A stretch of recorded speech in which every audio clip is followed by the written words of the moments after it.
সুপ্রিয় ছাত্রছাত্রী, অনলাইন ক্লাসের পক্ষ থেকে তোমাদেরকে আমার আন্তরিক শুভেচ্ছা। আশা করি তোমরা সবাই মহান আল্লাহ রাব্বুল আলামিনের অশেষ কৃপায় সুস্থ আছো, নিরাপদে আছো, স্বাস্থ্যবিধি মেনে চলছো এবং নিজ নিজ বাড়িতে অবস্থান করছো। ছাত্র জীবনে যেটা কর্তব্য হওয়া উচিত, মনোযোগ দিয়ে লেখাপড়া করা, সেটাই তোমরা নিজ বাড়িতে বসে করছো। এই প্রত্যাশা ব্যক্ত করে আজকের ক্লাস শুরু করছি। আমি ইসমাত রাফারদিন, সহকারী অধ্যাপক, বাংলা বিভাগ, Nalta Ahsania mission residential college, Nalta, Kaliganj, Satkhira. আজ আমাদের পাঠের বিষয় বিলাসী গল্পের প্রথম অংশ। এখন বিলাসী গল্পটি লিখেছেন শরৎচন্দ্র চট্টোপাধ্যায়। এখন আমরা লেখক পরিচিতি সম্পর্কে জানব। লেখক পরিচিতি।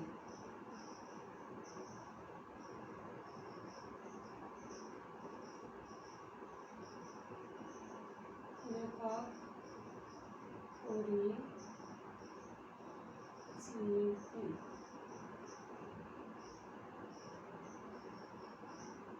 জন্মগ্রহণ করেন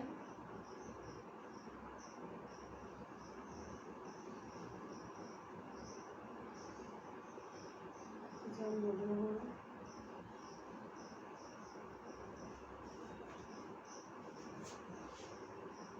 1876 খ্রিস্টাব্দের 15ই সেপ্টেম্বর।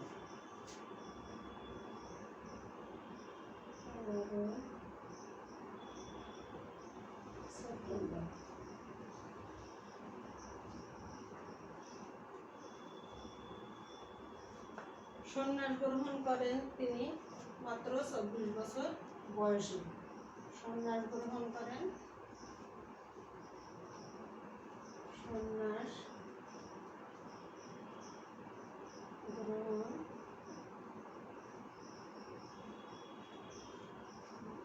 24 বছর বয়সে। 20 বছর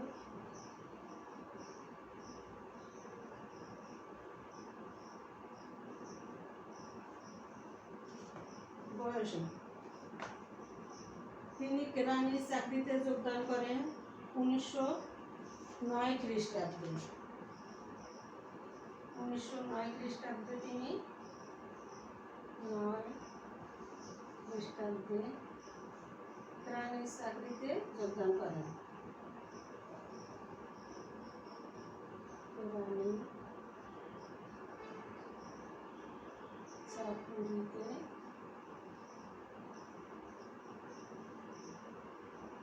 যোগদান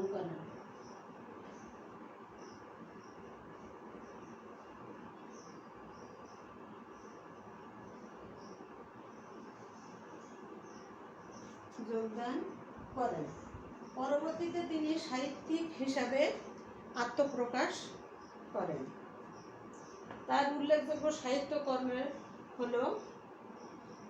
তার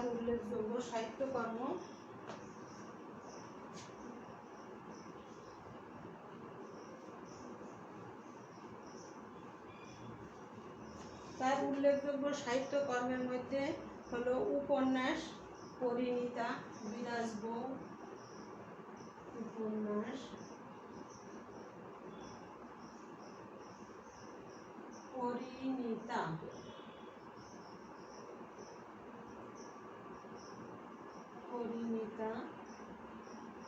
বিরাজ বউ,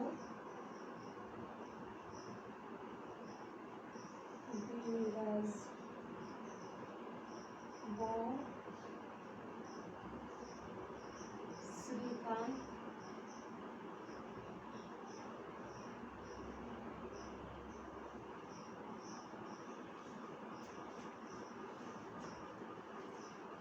পরিণীতা, শ্রীকান্ত, দেবদাস, পল্লী সমাজ,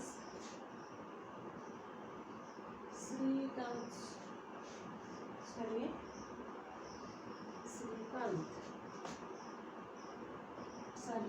শ্রীকান্ত বানান আমি করে বলছি শ্রীকান্ত পরিণীতা শ্রীকান্ত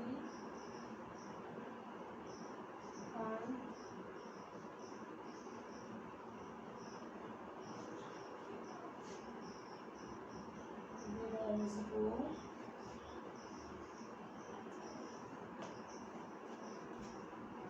দেবদাস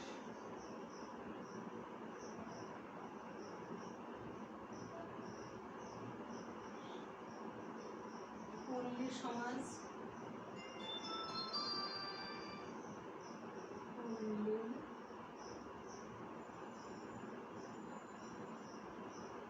সমাজ ইত্যাদি।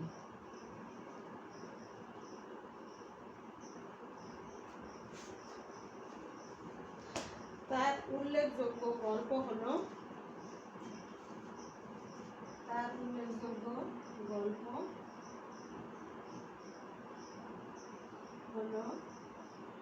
বড় দিদি,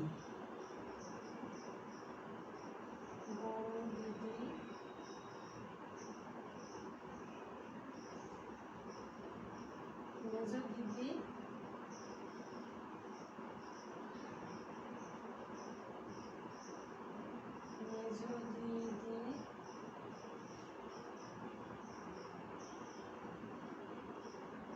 বিলাসী,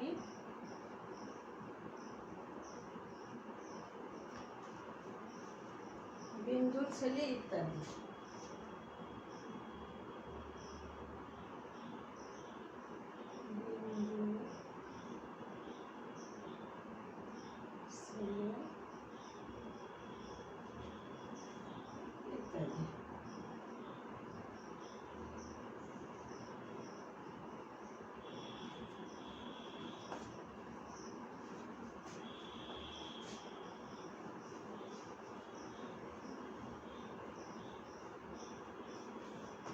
তার উল্লেখযোগ্য নাটক হলো ষোড়শী,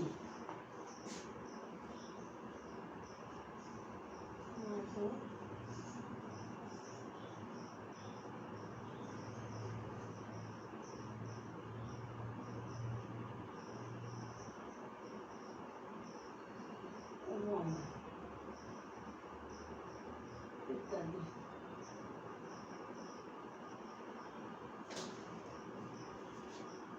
তার উল্লেখযোগ্য প্রবন্ধ হলো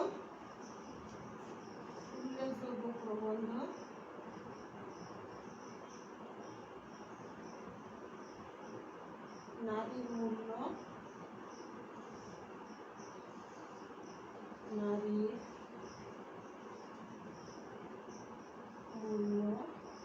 স্বদেশ ইত্যাদি।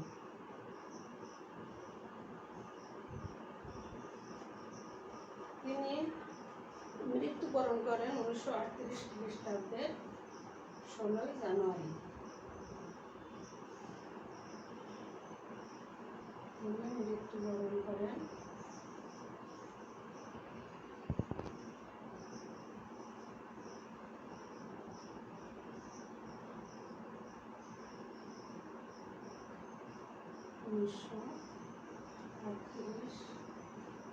খ্রিস্টাব্দের 16 জানুয়ারি।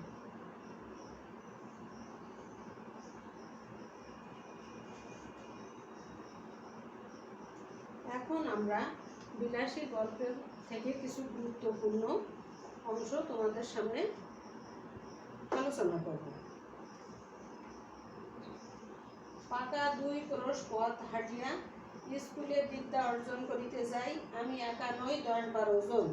যাহাদের এই বাটি পল্লী গ্রামে, তাহাদের এই ছেলেদের শতকরা 80 জনকে এমনি করিয়া বিদ্যা লাভ করিতে হয়। ইহাতে লাভের অঙ্কে শেষ পর্যন্ত একেবারে শূন্য না পড়িলেও যাহা পড়ে তাহাতে হিসাব করিবার পক্ষে এটা এই কয়টা কথা চিন্তা করিয়া দেখিলেই যথেষ্ট হইবে যে ছেলেদের সকাল 8টার মধ্যে বাহির হইয়া যাতায়াত 4 ক্রোশ পথ ভাঙিতে হয়। 4 ক্রোশ মানে 8 মাইল নয়, ঢের বেশি। বর্ষার দিনে মাথার ওপর মেঘের জল আর পায়ের নিচে 1 হাঁটু কাদা, এবং গ্রীষ্মের দিনে জলের বদলে পড়া সূর্য এবং কাদার বদলে ধুলার সাগর সাঁতার দিয়া স্কুল ঘর করিতে হয়। সেই দুর্ভাগা বালকদের মা সরস্বতী খুশি হইয়া বর দিবেন কি? যা তাহাদের যন্ত্রণা দেখিয়া কোথায় যে তিনি লুকাইবেন ভাবিয়া পান না। এখানে পাকা 2 ক্রোশ রাস্তা হেঁটে বিদ্যা অর্জন করতে যেতে হতো সেই সময়ে ছেলেদের। আর এমন শিক্ষার অগ্রগতি সেই সময়, আধুনিক যুগে যেমন শিক্ষার অগ্রগতি হয়েছে, সেই সময় শিক্ষার অগ্রগতি না হয়, গ্রামে গ্রামে পাঠশালা না থাকায় তাদের কি করতে হতো? 4 ক্রোশ মানে 8 মাইলেরও বেশি রাস্তা অতিক্রম করে তাদের পাঠশালায় পৌঁছাতে হতো। আর যে সময় তারা পাঠশালায় পৌঁছাতো, যাতায়াত ব্যবস্থা এত খারাপ ছিল যে বৃষ্টির দিনে মাথার উপরে মেঘের জল, আর গ্রীষ্মের দিনে পড়া রৌদ্রের ভিতরে আর ধুলার সাগর পাড়ি দিয়ে এভাবে পরিশ্রম করে তাদের স্কুলে যেতে হতো। স্কুলে পৌঁছে সারাদিন ক্লান্ত হয়ে তারা যখন বাড়িতে ফিরত, তখন বাড়িতে ফিরে তাদের আর পড়ার পরিবেশ থাকতো না।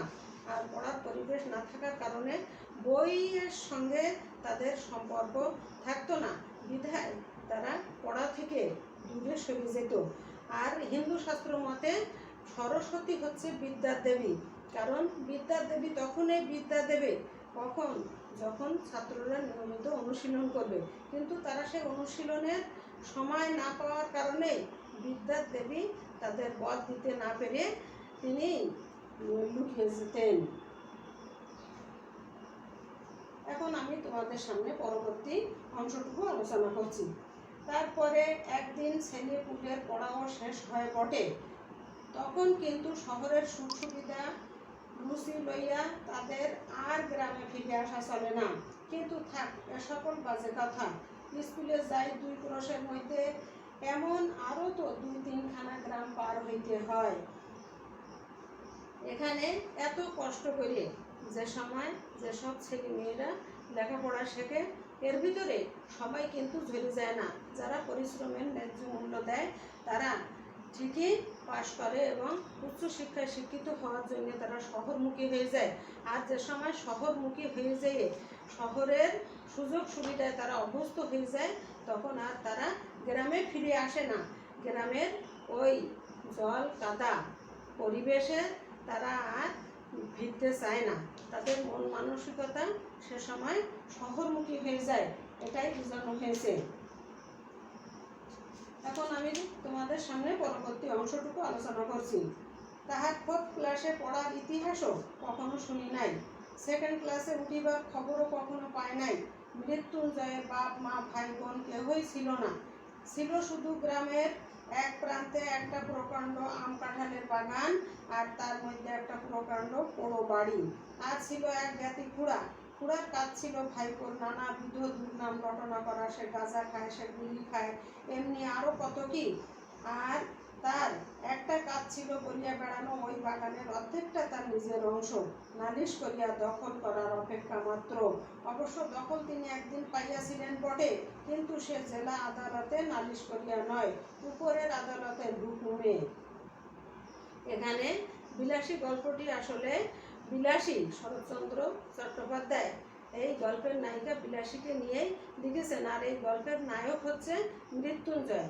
মৃত্যুঞ্জয় ছিল অত্যন্ত সাদাসিধে প্রকৃতির একটি ছেলে। মৃত্যুঞ্জয়ের আত্মীয় স্বজন, মা বাবা ভাই বোন নিকটতম কেউ তার ছিল না। ছোটবেলায় সে মা বাবাকে হারিয়ে ফেলে। তার আপন বলতে ওই জ্ঞাতি এক খুড়া ছিল, আর তার মা বাবার রেখে যাওয়া একটা পোড়ো বাড়ি এবং বাগান ছিল। সেই বাড়িতেই সে বসবাস করত। জ্ঞাতি খুড়া কী করতো? ওই বাগানের অর্ধেক দখল করার জন্য সে মিথ্যা রটনা করে বেড়াতো যে ওই বাগানের অর্ধেক ভাগ আমার আছে। এইভাবেই হীন মানসিকতার পরিচয় দিয়ে বেড়াতো ওই জ্ঞাতি খুড়া। তারপরে মৃত্যুঞ্জয়ের কাছে এসে জ্ঞাতি খুড়া তার জমির অর্ধেক ভাগ যদি মৃত্যুঞ্জয় না দেয়, তাইলে সে আদালতে মামলা করবে, এভাবে বিভিন্ন হুমকি ধামকি দিতে থাকতো।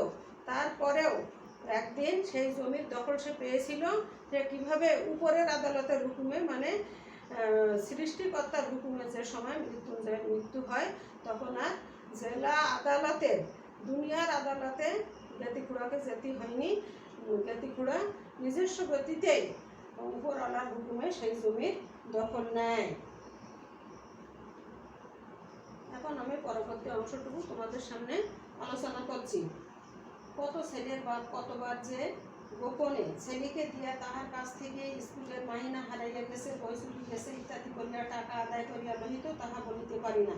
কিন্তু ঋণ স্বীকার করা তো দূরের কথা, ছেলে তাহার সহিত একটা কথা কহিয়াছে, এ কথা কোনো বাপ ভদ্র সমাজে কবুল করিতে চাহিত না। গ্রামের মধ্যে মৃত্যুঞ্জয়ের ছিল এমনি সুনাম। এখানে মৃত্যুঞ্জয় সাদাশীতে প্রকৃতির নিরীহ এক ছেলে ছিল। তার হাতে ছাত্র জীবনে টাকা থাকায় অনেক ছেলের বাবারা, ছেলের মাইনে চুরি হয়ে গিয়েছে, বই কিনতে পারছে না, এভাবে বিভিন্ন অজুহাতে মৃত্যুঞ্জয়ের কাছ থেকে টাকা আদায় করতো। আর মৃত্যুঞ্জয় সেই টাকা দিয়ে তাদের সহযোগিতা করত। কিন্তু ভদ্র সমাজে মৃত্যুঞ্জয়ের কোনো ঠাঁই ছিল না। কোনো বাবা যদি জানতে পারতো তার ছেলে মৃত্যুঞ্জয়ের সঙ্গে কথা বলেছে, তাহলে সেই ছেলের সঙ্গে সেই বাবা বিরাট রাগারাগি করতো। গ্রামের ভিতরে মৃত্যুঞ্জয়ের এমনি সুনাম ছিল। এখানে এই সুনামটি ব্যঙ্গ অর্থে ব্যবহৃত হয়েছে। এখন আমি তোমাদের সামনে কিছু গুরুত্বপূর্ণ শব্দের অর্থ ও টিকা সম্পর্কে আলোচনা করছি। কৃতবিদ্যা। কৃতবিদ্যা মানে বিদ্যা অর্জন হয়েছে, বিদ্যা অর্জন করেছেন এমন পণ্ডিত। বৈশি, কাঁটাযুক্ত একরকম ছোট গাছ ও তার ফল। রম্ভার কাঁধি, কলার ছড়া। কানাস, ঘরের পিছন দিককার লাগোয়া জায়গা। খেজুর মেথি, প্রকৃত খেজুর মেথি হচ্ছে খেজুর গাছের মাথার কাছের নরম মিষ্টি অংশটুকু। আর কাম এসকাটকা, এর হচ্ছে প্রকৃত উচ্চারণ কামচাটকা। রাশিয়ার অন্তর্গত সাইবেরিয়ার উত্তর পূর্বে অবস্থিত একটি উপদ্বীপ। এর দক্ষিণ পশ্চিমে অকটক সাগর ও উত্তর পূর্বে বেরিং সাগর। উপদ্বীপটি পার্বত্য, তুন্দ্রা ও বনময়। বহু উষ্ণ প্রস্রবণ ও 17টি জীবন্ত আগ্নেয়গিরি আছে এখানে। প্রচুর স্যামন মাছ পাওয়া যায় বলে দ্বীপটি স্যামন মাছের দেশ নামে পরিচিত। রাজধানী শহরের নাম পেট্রাভালস্ক। মূল্যায়নের কিছু প্রশ্ন দেওয়া থাকছে। শহরের সুখ সুবিধা লইয়া তাদের গ্রামে ফিরে আসা চলে না কেন?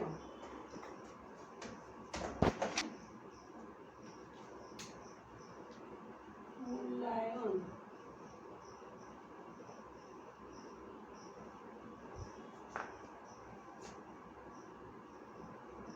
শহরের সুখ সুবিধা লইয়া, শহরের সুখ সুবিধা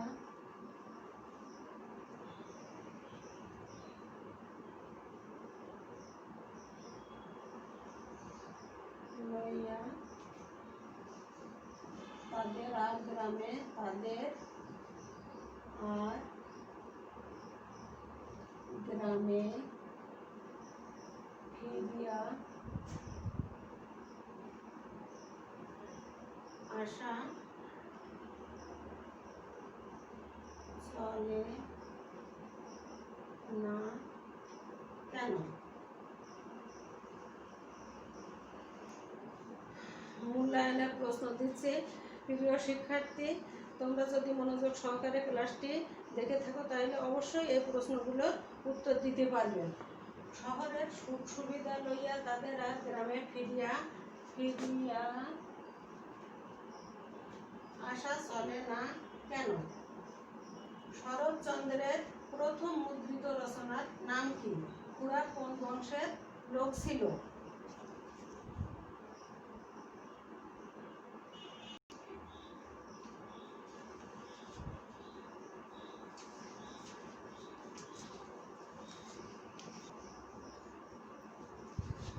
গ্রামের মধ্যে মৃত্যুঞ্জয়ের কি কি সুনাম ছিল।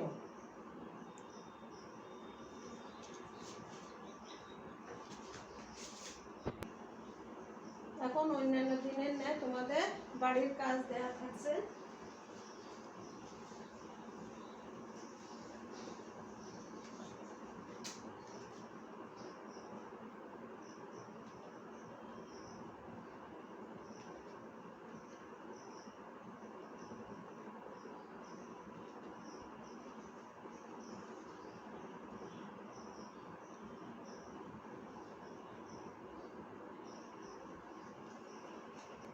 অন্যান্য দিনের ন্যায় আজও তোমাদের বাড়ির কাজ দেয়া থাকছে। কাজটি তোমরা বাসায় সুন্দরভাবে তৈরি করবে। আলোচ্য অংশটিতে বিলাসীর মানবিকতার যে দিকটি ফুটে উঠেছে তা বিশ্লেষণ করো। সবাইকে ধন্যবাদ জ্ঞাপন করে আজকের মতো এখানেই অনলাইন ক্লাসের সমাপ্তি ঘোষণা করছি। আল্লাহ হাফেজ।